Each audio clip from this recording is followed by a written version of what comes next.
ഞാനൊരു കാര്യം ഉറപ്പിച്ച് പറയാ, വിദ്യ ആ സൂരജിന് വിവാഹം കഴിപ്പിച്ചു കൊടുക്കാൻ ആർക്കെങ്കിലും പ്ലാൻ ഉണ്ടെങ്കിൽ അത് നടക്കില്ല. ആഗ്രഹങ്ങൾ മാറ്റിവെച്ചേക്ക്. എന്റെ മകള് ജീവിതകാലം മുഴുവൻ കല്യാണം കഴിക്കാതെ ഈ വീട്ടിൽ നിന്നാലും ആ ബീനയുടെ വീട്ടില് അവളുടെ ആട്ടുതുപ്പ് കേൾക്കാൻ ഞാൻ വിടില്ല. അങ്ങനൊരു ഗതികേട് എനിക്കുണ്ടായ പിന്നെ എന്നെ നിങ്ങൾ ആരും ജീവനോടെ കാണില്ല.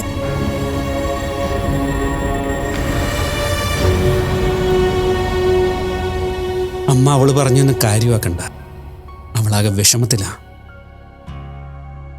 വിദ്യയുടെ വിവാഹത്തെക്കുറിച്ച് അവൾക്ക് ഒരുപാട് സ്വപ്നങ്ങളുണ്ടായിരുന്നല്ലേ. അത് നടക്കാതെ പോയതിന്റെ സങ്കടവും ദേഷ്യമായി കാണുന്നത് എനിക്ക് മനസ്സിലാവും മോനെ. നീ അവളുടെ അടുത്തേക്ക് ചെല്ല്, എന്തെങ്കിലും പറഞ്ഞ് സമാധാനിപ്പിക്കേ. ശരി.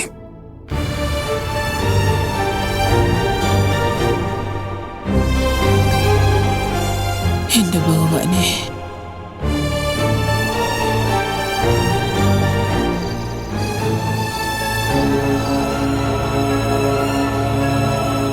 മനോജേട്ടാ, വിദ്യയുടെ കാര്യം ആലോചിച്ചിരിക്കുകയാണോ? മനോജേട്ടാ, ഞാനൊരു കാര്യം പറയാം. നിങ്ങൾ എന്തൊക്കെ പറഞ്ഞാലും വിദ്യയും സൂരജും തമ്മിലുള്ള ബന്ധം ഞാൻ അംഗീകരിക്കില്ല. സാവിത്രിയമ്മ ആവശ്യമില്ലാത്ത അഭിപ്രായം പറഞ്ഞത് എനിക്കൊട്ടും പിടിച്ചിട്ടില്ല. എന്നിട്ട് ഞാനൊന്നും പറയാതെ എന്നെ തന്നെ കൺട്രോൾ ചെയ്ത് നിൽക്കുകയായിരുന്നു. താനെന്താണ് ഇങ്ങനെയൊക്കെ പറയുന്നത്? അമ്മ എന്താ ആവശ്യമില്ലാത്ത അഭിപ്രായം പറഞ്ഞത്? വിദ്യയുടെ കാര്യത്തിൽ അഭിപ്രായം പറയാനുള്ള സ്വാതന്ത്ര്യം എന്റെ അമ്മയ്ക്കില്ലേ? പക്ഷം പിടിച്ചുള്ള അഭിപ്രായം അംഗീകരിക്കാൻ പറ്റില്ല മനോജേട്ടാ. മായയുടെ മോളോട് ഒരു രീതി, എന്റെ മോളോട് മറ്റൊരു രീതി. അതെനിക്ക് അംഗീകരിക്കാൻ പറ്റാത്ത കാര്യമാ. മീരയുടെ വിവാഹം തീരുമാനിക്കുന്ന സമയത്ത് അവൾക്ക് നല്ലൊരു ബന്ധം കിട്ടാൻ വേണ്ടി എല്ലാവരും സപ്പോർട്ട് ചെയ്യാനുണ്ടായിരുന്നു. പക്ഷെ എന്റെ മോളുടെ കാര്യം വന്നപ്പോ അത്തരം ചിന്തകളൊന്നും ആർക്കുമില്ല. ഒരു ജോലിയും കൂലിയും ഇല്ലാത്തവന്റെ കൂടെ കല്യാണം നടത്താനാ പറയുന്നത്. അങ്ങനെ പറയുന്നതിന്റെ കാര്യം അറിയാത്ത രീതിയിൽ താൻ സംസാരിക്കരുത്. മീരയുടെ കാര്യം തന്നെ എടുക്കാം. മീരയ്ക്ക് ആരോടും അടുപ്പമോ പ്രണയമോ ഒന്നും ഉണ്ടായിരുന്നില്ല. വിവാഹമേ വേണ്ടെന്ന് പറഞ്ഞ് നിന്നയാളാ മീര. മറിച്ച് വിദ്യയാണെങ്കിലോ കല്യാണം കഴിക്കുന്നെങ്കിൽ സൂരജിനെ മാത്രമേ കെട്ടൂ എന്ന് പറഞ്ഞ് നിൽക്കുമല്ലേ. ഇനി നമ്മൾ അതിന് സമ്മതിക്കാതെ ഇരിക്കുന്നതുകൊണ്ട് എന്തെങ്കിലും പ്രയോജനമുണ്ടോ? അനുചേട്ടാ, വിദ്യ നമ്മൾ ഇത്രയും നാള് ജീവിതത്തിന്റെ കഷ്ടപ്പാടുകളോ ബുദ്ധിമുട്ടുകളോ ഒന്നും അറിയിക്കാതെ വളർത്തിയത്. അതുകൊണ്ട് ലോകത്തെക്കുറിച്ചുള്ള അവളുടെ കാഴ്ചപ്പാട് ആ രീതിയിലാ. വിവാഹം കഴിഞ്ഞ ജീവിതം മാറി മറിയോ എന്നൊന്നും ചിന്തിക്കാനുള്ള ശേഷി അവൾക്കില്ല. അത് അവളെ പതിയെ പറഞ്ഞ് മനസ്സിലാക്കി ഞാൻ മാറ്റിയെടുത്തോളാം. എടോ, കാലം മാറി. താൻ ചിന്തിക്കുന്ന പോലെ അല്ല ഇപ്പോഴത്തെ പിള്ളേർ ചിന്തിക്കുന്നത്. ലോകത്തിലെ ഏതു കോണിലെ സംഭവം ഒരു വിരൽത്തൊമ്പ് കൊണ്ട് അറിയാൻ പറ്റുന്ന കാലമായത്. അവർക്കെല്ലാത്തിനെ കുറിച്ചും നല്ല ധാരണയുണ്ട്. ജീവിതം എങ്ങനെ മുന്നോട്ട് കൊണ്ടുപോകണമെന്ന് നമ്മളെക്കാൾ പ്ലാനിങ് ഉണ്ടാവും. അതൊക്കെ നമുക്ക് അവളുടെ സംസാരത്തിൽ നിന്ന് വെറുതെ തോന്നുന്നത്. നമ്മളോട് എതിർക്കാനും അവരുടെ ഇഷ്ടങ്ങൾ സാധിച്ചെടുക്കാനും അവർക്ക് നല്ല മിടുക്കുണ്ടെന്നേ ഉള്ളൂ. ജീവിതത്തിൽ എന്തെങ്കിലും ഒരു ഇഷ്യൂ ഉണ്ടാവട്ടെ, അപ്പൊ വെറിച്ചുകൊണ്ട് എന്താ ചെയ്യേണ്ടതെന്ന് അറിയാതെയും തീരുമാനമെടുക്കാൻ പറ്റാതെയും കരഞ്ഞുകൊണ്ട് നിൽക്കുന്നത് കാണാം. അറിഞ്ഞുകൊണ്ട് എന്റെ മോളെ ഒരു ദുരന്തത്തിലേക്ക് തള്ളിവിടാൻ എനിക്ക് പറ്റില്ല. അതിനുവേണ്ടി ആര് സംസാരിച്ചാലും ഞാൻ എതിർത്തിരിക്കും. ഇനി മുഖം നോക്കാതെ മായി തോന്നിയത് വിളിച്ച് പറയുകയും ചെയ്യും. അവസാനം ഞാൻ എന്തെങ്കിലും പറഞ്ഞു എന്ന് പറഞ്ഞു എന്നെ ചോദ്യം ചെയ്യാൻ വരരുത്. ധന്യ, താൻ എന്നെ എന്ത് വേണമെങ്കിലും പറഞ്ഞു, ഞാനത് കേട്ടെന്ന് സഹിച്ചെന്നിരിക്കും. പക്ഷേ അമ്മയോട് ആവശ്യമില്ലാത്ത രീതിയിൽ എന്തെങ്കിലും സംസാരിച്ചാൽ എന്റെ സ്വഭാവം മാറും. അമ്മ അതിര് വിട്ട് ഒരു കാര്യത്തിൽ ഇതുവരെ ഇടപെട്ടിട്ടില്ല. ഇന്ന് അമ്മ പറഞ്ഞ കാര്യങ്ങൾ ഞാൻ തന്നെയാ. അത് മറിച്ചാണെന്ന് നിനക്ക് തോന്നിയത് നിന്റെ ചിന്താഗതിയുടെ മാത്രം പ്രശ്നമാണ്. അതിന് ഞാൻ തന്നെ കുറ്റം പറയില്ല. പക്ഷേ ആരോടാണെങ്കിലും നീ എന്ത് വേണമെങ്കിലും സംസാരിക്കുമെന്ന് പറഞ്ഞില്ലേ, അതേ സംഭവിച്ചു തരില്ല. ഇവിടെ നമ്മൾ തമ്മിൽ വഴക്കും പ്രശ്നങ്ങളും ഉണ്ടാകാതിരിക്കണമെങ്കിൽ താനും കൂടെ ശ്രമിച്ചേ പറ്റൂ. മനോജേട്ടാ, ഞാൻ ഇന്നുവരെ അമ്മയുടെ ആവശ്യമില്ലാത്ത എന്തെങ്കിലും പറഞ്ഞിട്ടുണ്ടോ? ഇതിപ്പോ വിദ്യയുടെ കാര്യം ആയതുകൊണ്ടും എന്റെ മനസ്സിലെ വിഷമം കൊണ്ട് ഞാൻ പറഞ്ഞതല്ലേ. അതിന് മനോജേട്ടൻ ഇങ്ങനെയൊക്കെ പറയേണ്ട കാര്യമുണ്ടോ? പറയേണ്ട കാര്യങ്ങൾ പറയാതെ മനസ്സിൽ വെച്ചിട്ട് ഒരു കാര്യമില്ല. തനിക്ക് തോന്നുന്ന പോലെ ചെയ്തോ സംസാരിച്ചോ എന്ന രീതിയിൽ ഞാൻ ഇരുന്നിട്ട് താനത് ചെയ്താൽ പിന്നെ വഴക്കുണ്ടാക്കിയിട്ട് കാര്യമില്ല. അതുകൊണ്ട് ആവശ്യമില്ലാത്ത ഒരു വാക്ക് പോലും താൻ സംസാരിക്കരുതെന്ന് ഞാൻ പറഞ്ഞത്. ഇതൊരു താക്കീതായിട്ട് കൂട്ടിക്കോ. ഒരു കുടുംബത്തിൽ എല്ലാവർക്കും അഭിപ്രായങ്ങൾ പറയാനുള്ള അവകാശമുണ്ട്. എൻ്റെ അമ്മ ഈ വീട്ടിലെ ഏറ്റവും മുതിർന്ന അംഗമാണ്. അതുകൊണ്ട് അമ്മയുടെ അഭിപ്രായങ്ങളൊക്കെ ഞാൻ അതിൻ്റെതായ രീതിയിൽ വാല്യൂ കൊടുക്കുന്നു. പിന്നെ വിദ്യയുടെ കാര്യത്തിൽ തൻ്റെ അഭിപ്രായം ധിക്കരിച്ച് ആരും ഇവിടെ ഒന്നും ചെയ്യാൻ പോകുന്നില്ല. പിന്നെ പ്രശ്നങ്ങൾക്ക് ഒരു പരിഹാരം കാണാൻ വേണ്ടിയിട്ടാണ് എല്ലാവരും സംസാരിക്കുന്നതിനും ഡിസ്കസ് ചെയ്യുന്നതും. അത് മനസ്സിലാക്കണം. താൻ ഒരു കാര്യം ചെയ്യും, അടുക്കളയിൽ പോയി എല്ലാം ഒതുക്കി ലൈറ്റ് ഓഫ് ആക്കിയിട്ട് വാ. ചെല്ലേ പോ.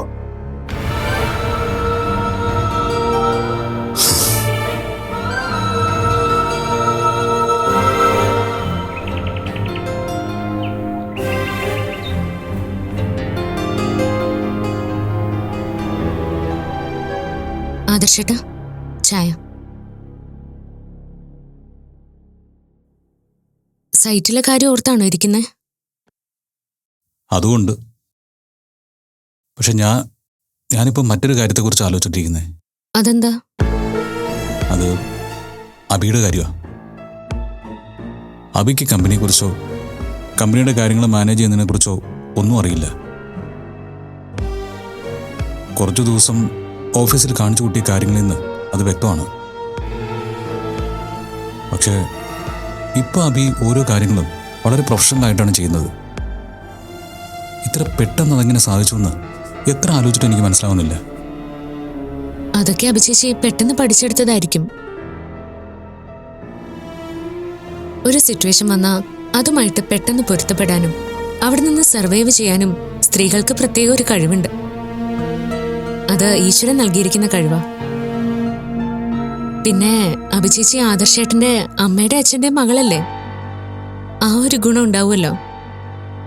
നിങ്ങൾക്ക് എല്ലാവർക്കും ഉള്ള കഴിവ് അഭിചേച്ചിക്കും ഉണ്ടെന്ന് കരുതിക്കോ. കഴിവ് മാത്രം ഉള്ളതുകൊണ്ട് ഒരാൾക്ക് പെട്ടെന്ന് പ്രൊഫഷണൽ ആവാൻ പറ്റില്ല. അതിന് എക്സ്പീരിയൻസസ് വേണം. അതാണ് പല കാര്യങ്ങളിലും നമ്മളെ സേവ് ചെയ്യുന്നത്. അഭിയുടെ പല മൂവുകളും വളരെ എക്സ്പീരിയൻസ് ഉള്ള ആളുകൾ ചെയ്യുന്നത് പോലെയാണ്. അഭിയുടെ പിന്നിൽ നമുക്കറിയാത്ത ആരോ ഉണ്ട്. അമ്മയാണ് അഭിചേച്ചിക്ക് വേണ്ട ഉപദേശങ്ങളൊക്കെ നൽകുന്നെങ്കിലും.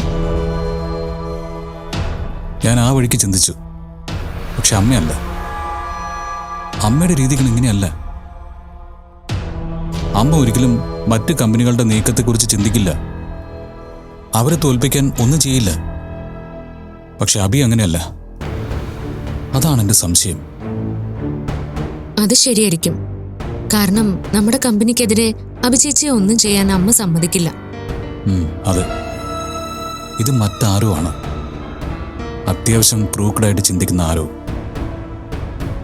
മഹാദേവൻ അങ്കിൾ പുറത്തുണ്ടായിരുന്നെങ്കിൽ അങ്കിൾ ഇങ്ങനെയൊക്കെ ചെയ്യാൻ സാധ്യതയുണ്ടായിരുന്നു. പക്ഷെ അങ്കിൾ ഇല്ലാത്ത സ്ഥിതിക്ക് വേറെ ആരാണ് ഇതൊക്കെ ചെയ്യുന്നതെന്ന് അറിയണം. നമ്മൾ എന്തിനാ ആദർശേട്ടാ ഇനി അതൊക്കെ തിരക്കുന്നത്? അഭിചേച്ചിക്ക് ആരെങ്കിലും നല്ല ഉപദേശങ്ങൾ, അതായത് കമ്പനിക്ക് ഉപകാരം ഉണ്ടാക്കുന്ന കാര്യങ്ങൾ പറഞ്ഞു കൊടുക്കുന്നുണ്ടെങ്കിൽ അത് നല്ലതല്ലേ? നമുക്കത് അത്ര നിസ്സാരമായിട്ട് ചിന്തിച്ച് തള്ളിക്കളയാൻ പറ്റില്ല മീര. അബിക്ക് ഞാൻ പറഞ്ഞതുപോലെ ഒരു അഡ്വൈസർ ഉണ്ടെങ്കിൽ അയാളുടെ ലക്ഷ്യം എന്താണെന്ന് കണ്ടുപിടിക്കണം. അബിയെ സഹായിക്കാനെന്ന വ്യാജേന അടുത്തു കൂടിയിരിക്കുന്ന ആൾ മനസ്സിൽ മറ്റെന്തെങ്കിലും കണക്കുകൂട്ടലുകൾ നടത്തിയിട്ടുണ്ടെങ്കിലോ? പ്രയോജനമില്ലാത്ത ഒരു കാര്യവും ആരും ആർക്ക് വേണ്ടിയും ചെയ്യില്ല. സാമ്പത്തികമോ ശാരീരികമോ മാനസികമായോ എന്തെങ്കിലും ഒരു ലാഭം ഒരു കാര്യം ചെയ്യുന്ന ആൾ ഉറപ്പായിട്ടും പ്രതീക്ഷിക്കും. അബിയുടെ വിശ്വാസം നേടിയെടുത്താൽ പിന്നെ അബിയെ പറ്റിക്കാൻ എളുപ്പമാണ്. എന്തെങ്കിലുമൊക്കെ പറഞ്ഞ് പറ്റിച്ച് കമ്പനി അടക്കം ആരെങ്കിലും കൊണ്ടുപോകും. അല്ലെങ്കിൽ അബിയെ എന്തെങ്കിലും ചെയ്യുമോ എന്നൊക്കെ പേടിച്ചാണ് അത് ആരാണെന്ന് കണ്ടുപിടിക്കണമെന്ന് ഞാൻ പറഞ്ഞത്. അങ്ങനെയാണെങ്കിൽ നമ്മളത് അറിയണോ ആദർശേട്ടാ? ഞങ്ങൾ തമ്മിൽ വീടിനുള്ളിൽ പ്രശ്നങ്ങളുണ്ടാവാം, കമ്പനിയുടെ കാര്യങ്ങളിലും മത്സരം ഉണ്ടാവാം. പക്ഷേ അബിയെ ആരെങ്കിലും പറ്റിക്കാനോ ഉപദ്രവിക്കാനോ ശ്രമിച്ചാൽ അത് വെറുതെ ഞാൻ നോക്കിയിരിക്കില്ല. എന്റെ കഴിവിന്റെ പരമാവധി അബിയെ ഞാൻ രക്ഷിക്കാൻ ശ്രമിക്കും. അങ്ങനെ ചെയ്യണോ ആദർശേട്ടാ? ഒരു സഹോദരൻ എന്ന നിലയിൽ അത് ആദർശന്റെ കടമയാണ്. അഭി നമ്മളെ തകർക്കാൻ വേണ്ടിയാണ് അയാൾക്കൊപ്പം ചേർന്നിരിക്കുന്നതെങ്കിൽ അത് സ്വന്തം നാശം വിളിച്ചു വരുത്തുന്നത് പോലുള്ള പ്രവൃത്തിയായിരിക്കും. നമ്മളെ ഇല്ലാതാക്കാനുള്ള ശ്രമങ്ങൾക്കിടയിൽ സ്വന്തം കമ്പനി നഷ്ടപ്പെടുന്നത് അഭി അറിയില്ല. ദേഷ്യവും വൈരാഗ്യം കൊണ്ട് പ്രതികാരം ചെയ്യാൻ നടന്ന് തനിയെ നശിച്ചു പോയ എത്രയോ വലിയ കമ്പനികളും ബിസിനസ്മാൻമാരും ഉദാഹരണത്തിന് നമ്മുടെ മുന്നിലുണ്ട്. അഹങ്കാരം കൊണ്ട് മനുഷ്യർ അന്ധമായിട്ട് എന്ത് ചെയ്താലും അതവരുടെ നാശത്തിലെ അവസാനിക്കും. നമുക്ക് നോക്കാം. ഏതായാലും ആർക്കും അധികാലമൊന്നും ഒന്നും ഒളിച്ചു വയ്ക്കാൻ പറ്റില്ലല്ലോ. ആരാണ് അഭിയുടെ ഒപ്പം ഉള്ളതെന്ന് നമ്മൾ ഉടനെ തന്നെ അറിയും.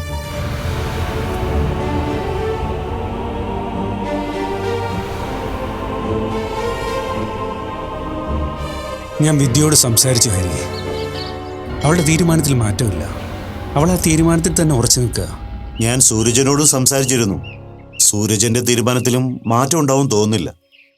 നമ്മൾ വാശി കാണിക്കുന്നതുകൊണ്ട് യാതൊരു പ്രയോജനവും ഉണ്ടാവില്ല.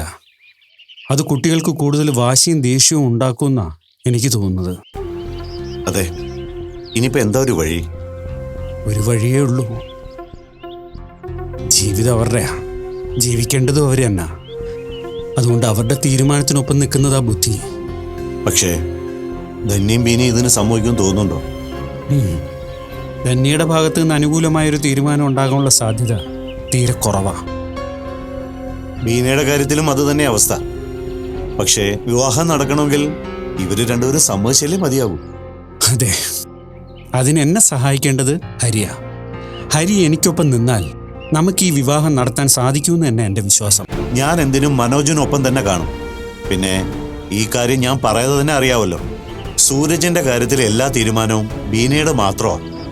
അതിനധികമായ ഒരു അഭിപ്രായം പറയാൻ പോലും എനിക്ക് അവകാശമില്ല. എനിക്കറിയാം ഹരി.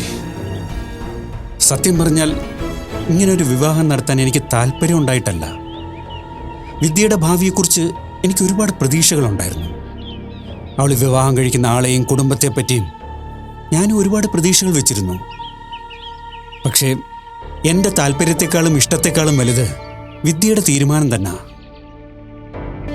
വിദ്യയോട് സംസാരിച്ചതിൽ നിന്ന് അവൾ സൂരജിനെ സ്നേഹിക്കാൻ തുടങ്ങിയിട്ട് വർഷങ്ങളായെന്നാണ് എനിക്ക് തോന്നുന്നത്. അതെ, അതാണ് സത്യവും.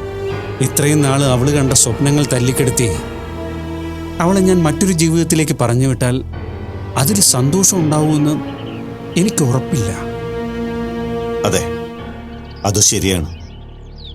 എപ്പോഴും ഒന്നിക്കേണ്ടത് സ്നേഹിക്കുന്ന മനസ്സുകളാ. പരസ്പരം സ്നേഹിച്ചും സന്തോഷിച്ചും ജീവിച്ചാൽ മാത്രമേ ആ ജീവിതത്തിന് അർത്ഥം ഉണ്ടാവൂ. ഇതൊക്കെ എനിക്ക് മനസ്സിലാവും ഹരി. പക്ഷെ ധന്യയ്ക്കും ബീനയ്ക്കും അംഗീകരിക്കാൻ പറ്റുമെന്ന് തോന്നുന്നുണ്ടോ? ഞാൻ എൻ്റെ മകളെ അങ്ങോട്ട് വിവാഹം കഴിച്ച് അയക്കുമ്പോൾ ബീന അവൾക്ക് സന്തോഷവും സമാധാനവും കൊടുത്തില്ലെങ്കിലോ? ധന്യയോട് ബീനയ്ക്കുള്ള ദേഷ്യം വിദ്യയോട് കാണിച്ചാലോ? അതൊന്നും ഓർത്ത് മനോജ് പേടിക്കാതെ. അങ്ങനൊന്നും ഉണ്ടാവില്ല. സൂരജനെ മനോജിന് 100% വിശ്വസിക്കാം. അവനോട് സംസാരിച്ച ആ ചുരുക്ക സമയം കൊണ്ട് തന്നെ വിദ്യയോടുള്ള സൂരജിന്റെ സ്നേഹം എനിക്ക് മനസ്സിലായതാ. അതുകൊണ്ട് ബീനയെന്നല്ല, ആരെ കൊണ്ടും വിദ്യയെ വിഷമിപ്പിക്കാൻ സൂരജ് സമ്മതിക്കില്ല. പിന്നെ ബീനയെ ഒരു പരിധിവരെ നിയന്ത്രിക്കാൻ ഞാനും ഉണ്ടല്ലോ. അതുകൊണ്ട് അങ്ങനെയുള്ള ടെൻഷനൊന്നും വേണ്ട. പിന്നെ നമുക്ക് വേണ്ടത് രണ്ടമ്മമാരുടെയും സമ്മതത്തോട് നടത്തുന്ന വിവാഹമായിരിക്കണം. അതാണ് എൻ്റെയും ആഗ്രഹം. ഹരിക്കറിയാലോ, വിദ്യയുടെ കാര്യത്തിൽ ധന്യയ്ക്ക് ഒരുപാട് ആഗ്രഹങ്ങളും സ്വപ്നങ്ങളും ഉണ്ടായിരുന്നു. സത്യം പറഞ്ഞാൽ ധന്യ എന്നോട് വഴക്കിടുന്നത് തന്നെ മക്കൾക്ക് വേണ്ടിയാ. എനിക്കറിയാം. ഏതായാലും മനോജ് തന്നെ കാര്യങ്ങൾ പറഞ്ഞ് മനസ്സിലാക്കാൻ ശ്രമിക്കും. ഞാൻ ബീനയോട് സംസാരിക്കാം. തൽക്കാലം നമ്മുടെ മുന്നിൽ ആ ഒരു വഴിയല്ലേ ഉള്ളൂ. എന്തോ ഒരു നിസ്സാര തെറ്റിദ്ധാരണയുടെ പേരിൽ അകന്നുപോയ ഉറ്റ സുഹൃത്തുക്കളല്ലേ അവര്. ചിലപ്പോ അവര് തമ്മിലുള്ള വഴക്കു മാറി ഒന്നാവാൻ ഈശ്വരനായിട്ട് കാണിച്ചു തരുന്ന ഒരു അവസരമാണ് ഇതെങ്കിലോ? അങ്ങനെയും ചിന്തിക്കാം. ധന്യയും ബീനയും തമ്മിലുള്ള വഴക്ക് മാറി പഴയ രീതിയിലുള്ള സൗഹൃദമായ അതിലേറ്റവും കൂടുതൽ സന്തോഷിക്കുന്നത് അമ്മയാവും. അതെ, എനിക്കും അത് തന്നെയാ തോന്നുന്നത്. സാവിത്രിയമ്മയ്ക്ക് ഈ വിവാഹത്തോട് എതിർപ്പുണ്ടാവാൻ സാധ്യതയില്ല. എൻ്റെ മോള് സന്തോഷമായിട്ടിരിക്കണം. സൂരജിനോടൊപ്പമാണ് അവൾ ഏറ്റവും കൂടുതൽ സന്തോഷമായിട്ടിരിക്കുന്നതെങ്കിൽ അതങ്ങനെ തന്നെ ആവണം. സത്യം പറയാമല്ലോ, എനിക്ക് നല്ല പേടിയുണ്ട്. പരസ്പരം പ്രേമിച്ചിട്ട് വീട്ടുകാർ സമ്മതിക്കാത്തതിൻ്റെ പേരിൽ ഒരുപാട് അബദ്ധങ്ങളിൽ ചെന്ന് ചാടുന്ന കുട്ടികളെക്കുറിച്ച് ന്യൂസിലും മറ്റുമായിട്ട് നമ്മൾ കേൾക്കാറില്ലേ? നമ്മുടെ വാശിയുടെ പേരിൽ ഒരിക്കലും സൂരജിനും വിദ്യയ്ക്കും ആ ഒരു വിധി വരാൻ പാടില്ല. മക്കൾ എവിടെയാണെന്നറിയാതെ വിഷമിക്കുന്നതിലും നല്ലതല്ലേ കൺമുന്നിൽ അവരുണ്ട് എന്ന സമാധാനത്തോടെ കഴിയുന്ന. അതുകൊണ്ട് എങ്ങനെയും ധന്യയും ബീനയെ സമ്മതിപ്പിച്ചേ മതിയാവും. എല്ലാം ശരിയാവും മനോജെ, നമുക്ക് ശ്രമിക്കാം. അതെ, നമുക്ക് ശ്രമിച്ചു നോക്കാം. ആരെങ്കിലും ഒരാൾ സമ്മതിച്ചു കിട്ടിയാൽ അടുത്ത ആളെ കൊണ്ട് സമ്മതിപ്പിക്കാൻ സാധിച്ചേക്കും. ശരിയാണ്, ആ വഴിക്ക് നോക്കാം. എല്ലാത്തിനും ഈശ്വര നിശ്ചയമെന്നൊന്നും ഉണ്ടല്ലോ, അതെന്തായാലും സംഭവിച്ചല്ലേ പറ്റൂ. അതെ, നല്ലത് സംഭവിക്കുമെന്ന് പ്രതീക്ഷിക്കാം. ഞാൻ എന്നാ ചെല്ലട്ടെ, 1-2 പേരെ കാണാനുണ്ട്. ഈ ടെൻഷന്റെ ഇടയിൽ സൈറ്റിലെ കാര്യമൊന്നും ശ്രദ്ധിക്കാൻ പറ്റിയിട്ടില്ല. എല്ലാം ശരിയോ മനോജ്, ചെല്ലേ. ശരി ഹരി.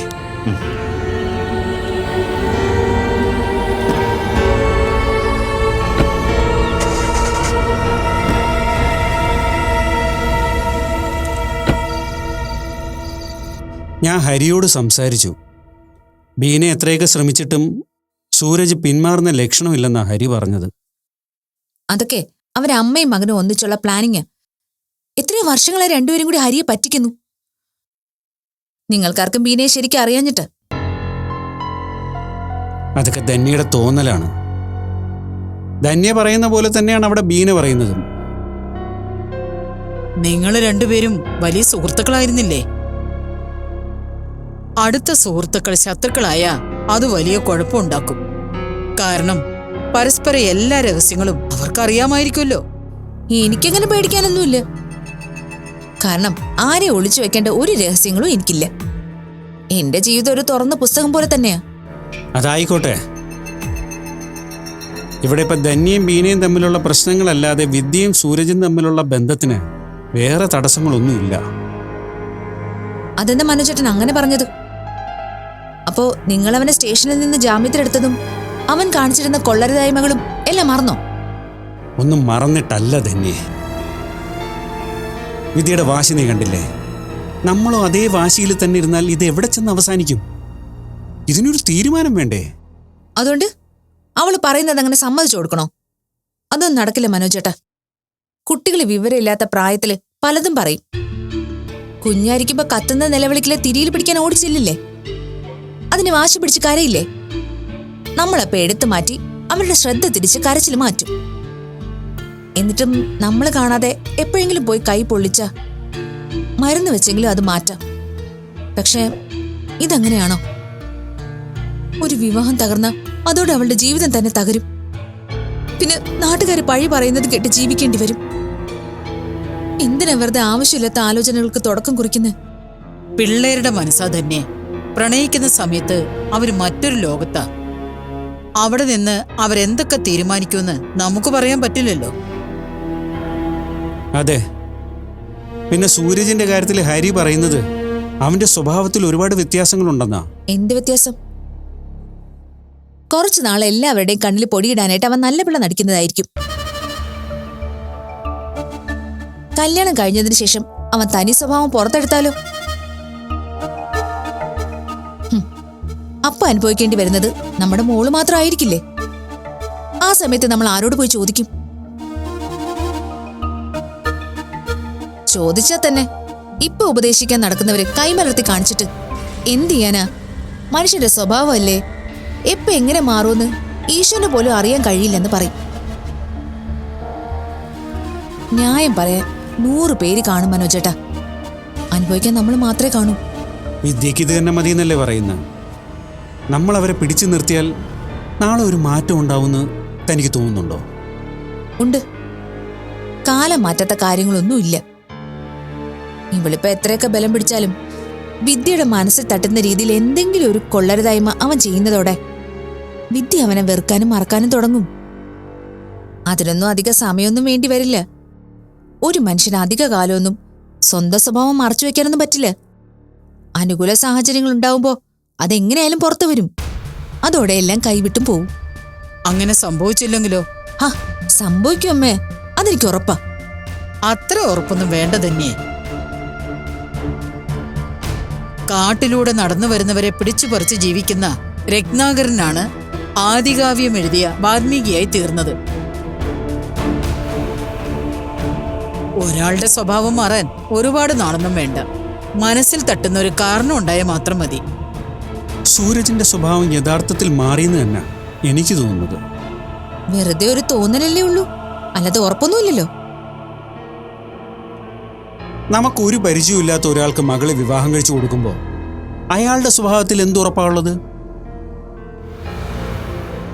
അതെ, അത്രയും പ്രശ്നം എന്തായാലും ഇവിടെ ഇല്ലല്ലോ. ആ, നിങ്ങളെല്ലാവരും എല്ലാം മനസ്സിൽ ഉറപ്പിച്ചു വെച്ചിട്ട് എന്നെ ബ്രെയിൻ വാഷ് ചെയ്യാൻ തീരുമാനിച്ച് സംസാരിക്കുകയാണോ? അങ്ങനെയൊന്നുമില്ല.